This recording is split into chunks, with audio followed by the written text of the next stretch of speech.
Here comes an FD driver, and he has one line of conversation. I'm gonna tell you how a rotary engine works. Oh, you say you already know how they work? Well, let me tell you how a wanko works. Oh, you already know about him too? I'm gonna tell you how sequential turbos work. Oh, you already know about them too? I'm gonna tell you anyway. I'm gonna tell you anyway. I'm gonna tell you anyway. Listen to that engine roar. Wankel engine induction force is rather odd when in this spot. No, no, no. Triangles, triangles, triangles, triangles, triangles, triangles. You never had me. You never had me in my run.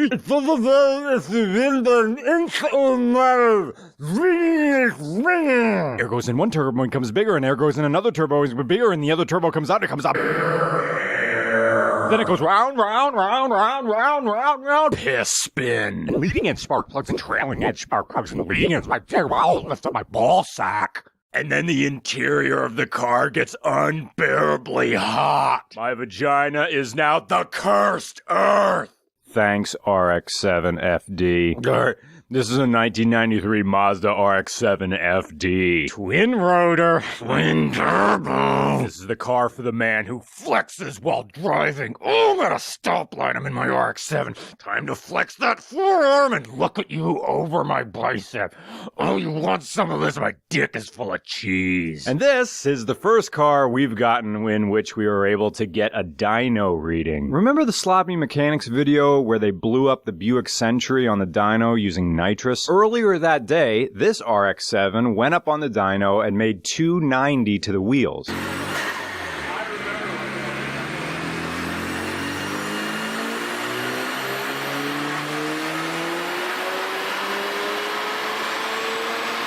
Which makes it reasonable that this engine, on a good day, is making 300 horsepower to the crank, which is 59 horsepower above what this car was rated for in 1993, which is 261 horsepower. Anyway, we need to talk about the Mazda RX-7. This has been a long time coming. This is the FD, this is the final generation of the RX-7, and this is the crowning... No, wait, it's not the final, isn't it? I keep forgetting about that RX-8, right? RX-8. The RX-8 was the denouement of the series. It was the most user-friendly, but the final version of the RX series wasn't the fastest. This was. This is the second to last. Out of all the wankles that exist out into the world, this was the best designed, because it brought all the potential of rotary engines to a climax. Putting forced induction into a wankel engine is very odd, because you really can't think about these engines as four-strokes. They're more like all-strokes, right? Because there's always a fire burner. There is no moment in a rotary engine where it gets to cool off. Part of it is always hot. If you had to give me one experience to take away from driving an FD, it's the heat. I've never felt anything like this. The heat that's pouring off the transmission tunnel and the stuff that's trying to pound its way through the firewall. There's no exhaust stroke where the entire cylinder, which isn't a cylinder, it's more of a combustion unit, gets to cool off. So most of the changes that the owner of this RX-7 FD had to do have nothing to do with performance and everything to do with life support. A fan controller keeps the blade spinning for no less than 10 minutes after the ignition is out. The owner is so meticulous about this car that even when he parks it, it's become muscle memory. He gets out of the car, and before he's out all the way, he pops the hood, walks around, lifts it up to let extra heat out. It's just a thing he does now. The RX-7 FDs were so finicky. You buy one of these cars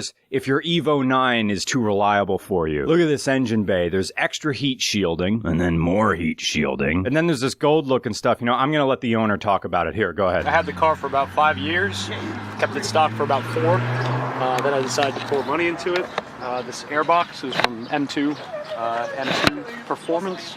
I was able to actually clean up some of the vacuum lines. Speed 1 did this for me. They were shop down in Leonardsville. They installed this custom solenoid rack, so it actually replaces the stock solenoid rack.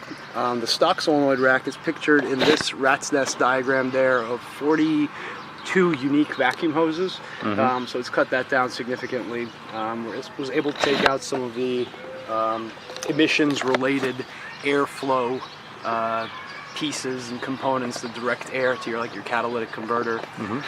Everything else past the twin turbos, it does have the stock twin sequential turbos, is aftermarket in terms of the intake track. So that's one of the sequential turbos. The other one is kind of back under this pipe.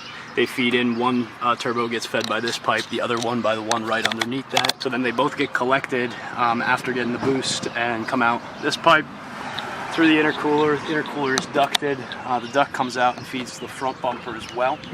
And then that goes into the intake manifold, upper intake manifold. The air temperature sensor is in the upper intake manifold. I changed out the primary injectors. They are a little bit heavier, 850cc instead of a stock 550cc. The fuel pump is also from a twin turbo Supra. They drop right in. I also had the fuel pump directly wired to the factory harness because that's something they recommend a lot, so you don't get any fuel electric voltage drop on the fuel pump, which would cause to lean out and then you'd blow some stuff up. Besides that, intake, most of the belt pulleys have been changed, the belts have been changed over. There's a catch can. I've seen a lot of oil coming into the intake. Oh, one nifty part here is this guy is actually a cross tower, but it also right here has a brace for the master cylinder built into it. Excuse me, that's the brake. Brake master. Yeah, brake master built into it. So when you brake in the 7, it actually, that unit, you can see it visibly move, especially on the hard braking.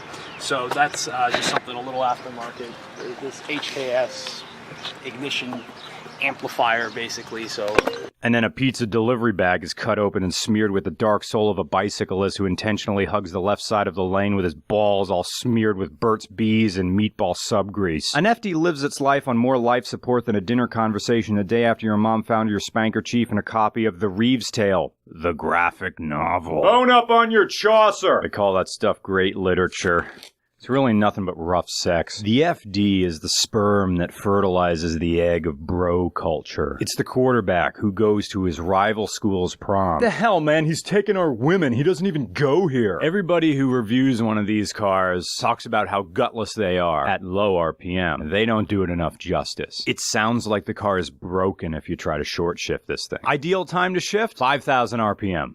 5. You shift this thing at 2,000 RPM, feels like you're driving a mail truck. An FD makes 300 horsepower and 4 torques. But when you get up into that 7,000 RPM sweet spot, when the first turbo and second turbo are working together, you're now thinking like a motorcycle. It's best.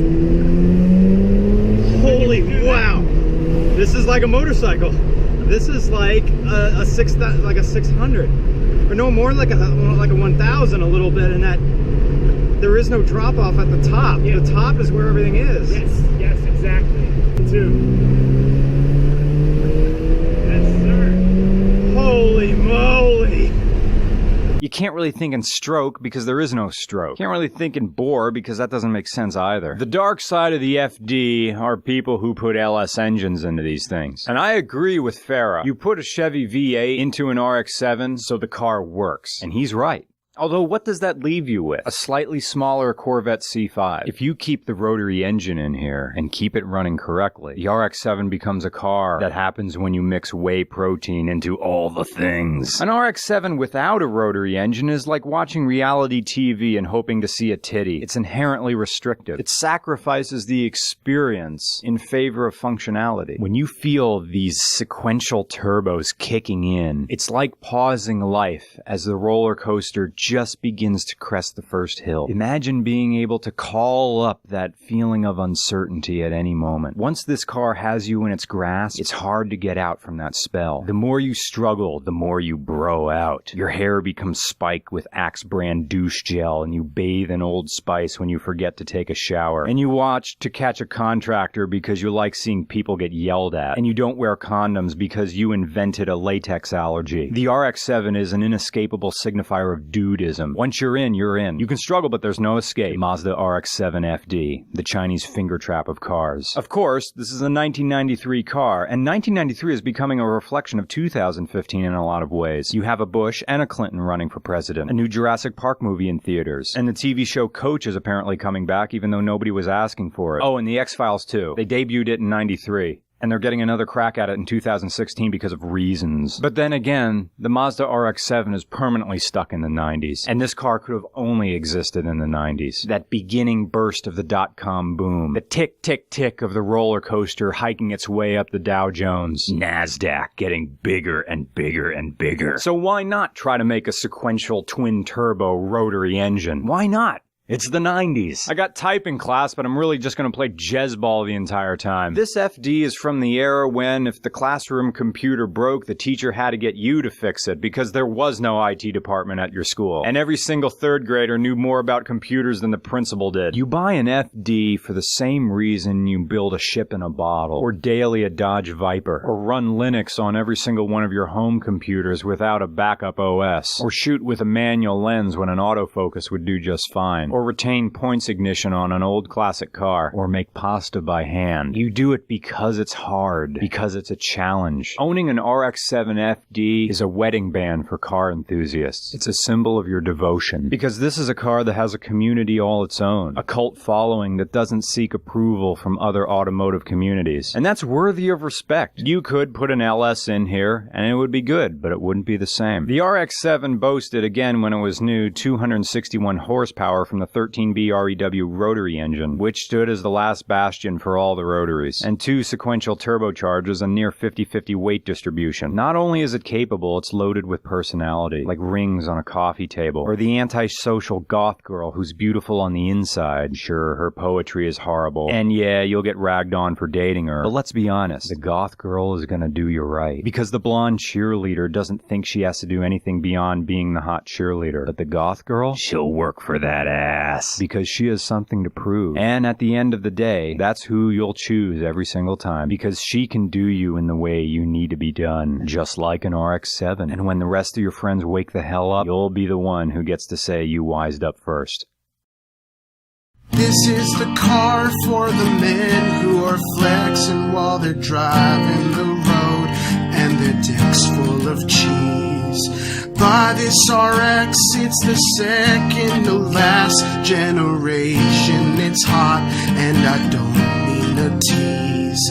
Hey bro, I watch reality TV, watching and hoping that I see one. The goth girl I bung is beautiful to me. Cheerleaders don't know how to work the D. Oh crap, the music stopped.